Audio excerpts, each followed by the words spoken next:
Praise the Lord. Friends, நான் இன்னைக்கு பைபிள்லேருந்து ஒரு கதை சொல்ல போகிறேன்.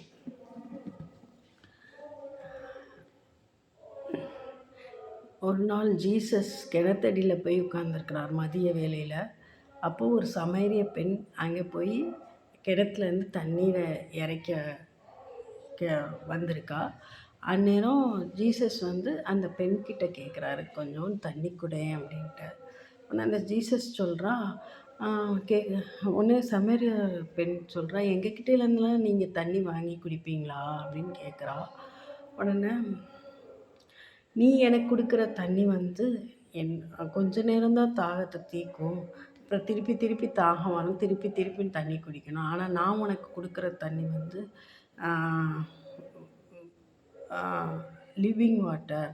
அது உள்ளே இருந்து கிரியை செஞ்சு உன்னை நித்திய வாழ்க்கைக்குள்ளே, இட்டர்னல் லைஃப்குள்ளே இழுத்துட்டு போயிடும் அப்படின்னு சொல்கிறா. சொன்ன உடனே, அப்படியா, அப்படின்னா அந்த தண்ணி எனக்கு தாங்க, அப்படின்னா திருப்பி திருப்பி எனக்கு இறைக்கணும்ல, அது கஷ்டமாக இருக்கும், அந்த தண்ணி எனக்கு தாங்க அப்படின்னு சொல்கிறோம். சொன்ன உடனே, நீ உன்னோட ஹஸ்பண்டை கூட்டிகிட்டு வா அப்படின்னு சொன்னேன். நான் இப்போ என் ஹஸ்பண்ட் கூட இல்லை அப்படின்னு சொல்கிறேன். சொன்னோடனே, ஆமாம் எனக்கு தெரியும், உனக்கு 5 ஹஸ்பண்ட்ஸ் இருந்தாங்க, இப்போ யாருமே உன் கூட இல்லை, நீ இப்போ உன் ஹஸ்பண்ட் கூட இல்லை, வேறு யார் கூட இருக்க அப்படின்னு சொன்ன உடனே, ஆஹா, என்னை பற்றி எல்லாமே தெரியுது, நீங்கள் மெஸ்ஸியா வருவாருன்னு சொல்லியிருந்தாங்க. ஆமாம், மெஸ்ஸியா வருவாருன்னு எல்லாருமே சொன்னாங்களே அப்படின்னு சொன்னேன். ஆமாம், அந்த மெஸ்ஸியா தான் நான் அப்படின்னு ஜீசஸ் சொல்கிறார். மெஸ்ஸியா வந்துட்டார் அப்படின்னு சொல்லி எல்லாத்துக்கிட்டேயும் போய் சொல்லி ஒரு குரூப் ஆஃப் பீப்புளை கூட்டிகிட்டு அவங்களுக்கெல்லாம் அபிஷேகம் பெற மாதிரி வச்சிடறா. உடனே ஆமாம், ஸோ ஜீசஸ் எப்படி யாரை தேர்ந்தெடுக்கிறாரு அப்படிங்கிறது யாருக்குமே, ஜீசஸ் உள்ளத்தை தான் பார்க்குறாரு. He looks into the heart. அவங்க எவ்வளோ வஞ்சகம் இதெல்லாம் இல்லாமல் இருக்காங்க அப்படிங்கிறது தான் பார்க்குறாரு. அப்போ அதனால் கரெக்டாக இப்போ நான்லாம் ஹிந்து. எனக்கு எப்படி அபிஷேகம் நான் காலேஜ் படிக்கும்போது என் ஃப்ரெண்டு சொல்லுவாள் ஜீசஸ் பற்றி. பட் நான் அப்போலாம் புரிஞ்சுக்கல. திடீர்னு எப்படி புரிஞ்சுக்கிட்டேன், எப்படி இந்தளவுக்கு வீடியோலலாம் சொல்கிறதுக்கு வளர்ந்தேங்கிறது நிச்சயமாக கடவுள் செயல் தான்.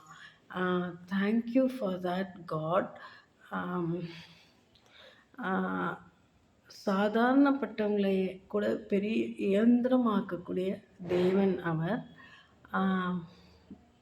5 கணவர்கள் அப்படின்னா எல்லாத்துக்கும் ஒரு மாதிரி இருந்தாலும், பட் இவன் நம்மளை காப்பாற்றிடுவான், இவன் நம்மளை காப்பாற்றிடுவான்னு ஒவ்வொரு தடவை ஹோப்ஃபுல்லாக கல்யாணம் பண்ணியிருக்கா. அதை எல்லாமே அப்படியே ஏமாற்றத்தில் போய் அவளுக்கு முடிஞ்சிருக்கு. அப்புறம் கடைசியில் கடவுள் கிட்ட வந்த உடனே அவளுக்கு லிவிங் வாட்டர் கிடச்சிருது, அவளுக்கு விடுதலை கிடைக்கிறது. கடவுள் அப்படிதான் சொல்லியிருக்கார், அவன் என்னிடத்தில் வாஞ்சையாக இருக்கிறபடியால் நான் அவனை விடுவிப்பேன். நம்ம கடவுள்கிட்ட உள்ள தன்பா, we must love him from our heart. அப்படி அப்படின்னா நம்ம கூடயே இருப்பார். அவருடைய பிரசன்னம் மட்டுமே நமக்கு போதும், எல்லாத்தையும் சரி பண்ணி கொடுத்துரும். சந்தோஷம் பொங்குதே, சந்தோஷம் பொங்குதே, சந்தோஷம் எனில் பொங்குதே, இயேசு என்னை ரட்சித்தார், முற்றும் என்னை மாற்றினார், சந்தோஷம் பொங்கி பொங்குதே. வழி தப்பி நான் அலைந்தேன், பாவ பழையதை சுமந்தலைந்தேன். வழி தப்பி நான் அலைந்தேன், பாவ பழையதை சுமந்தலைந்தேன்.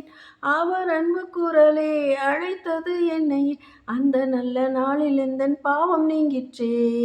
சந்தோஷம் பொங்குதே, சந்தோஷம் பொங்குதே, சந்தோஷம் எனில் பொங்குதே. இயேசு என்னை ரட்சித்தார், முற்றும் என்னை மாற்றினார், சந்தோஷம் பொங்கி பொங்குதே. சத்துரு சோதித்திட தேவ உத்தரவுடன் வருவான், ஆனால் இயேசு கைவிடாய் தானாய் வந்து ரட்சிப்பார். அந்த நல்ல இயேசு எந்தன் சொந்தமானாரே. சந்தோஷம் பொங்குதே, சந்தோஷம் பொங்குதே, சந்தோஷம் என்னில் பொங்குதே. இயேசு என்னை ரட்சித்தார், முற்றும் என்னை மாற்றினார், சந்தோஷம் பொங்கி பொங்குதே.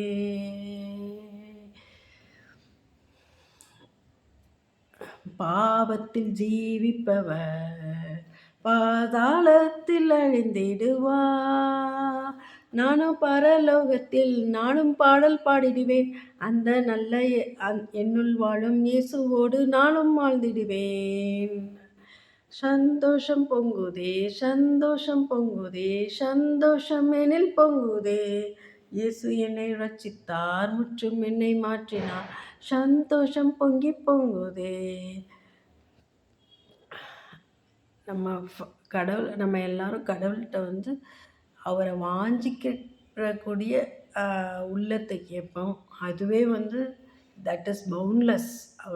அவரை மேலே நமக்கு லவ் வந்துச்சுனாலே போதும், எல்லா பிரச்சனையும் தீர்ந்துடும், இந்த உலகத்து பிரச்சனையும் தீர்ந்துடும். நம்ம நித்திய வாழ்க்கையில் அந்த 5 கன்னிமார் எப்படி எண்ணெயை கொண்டு போய் இருந்து அந்த பிரைட் குரூமுக்காக அவரோட வருகையை கரெக்டாக இருந்து அதை அவர் கூட சேர்ந்து போயிடுவாங்க பேலஸ்குள்ளே. அதே மாதிரி நம்மளும் கடவுளுடைய வருகையை வந்து மிஸ் பண்ண மாட்டோம். Thank you. In the name of Jesus. Amen. I praise God. Hallelujah.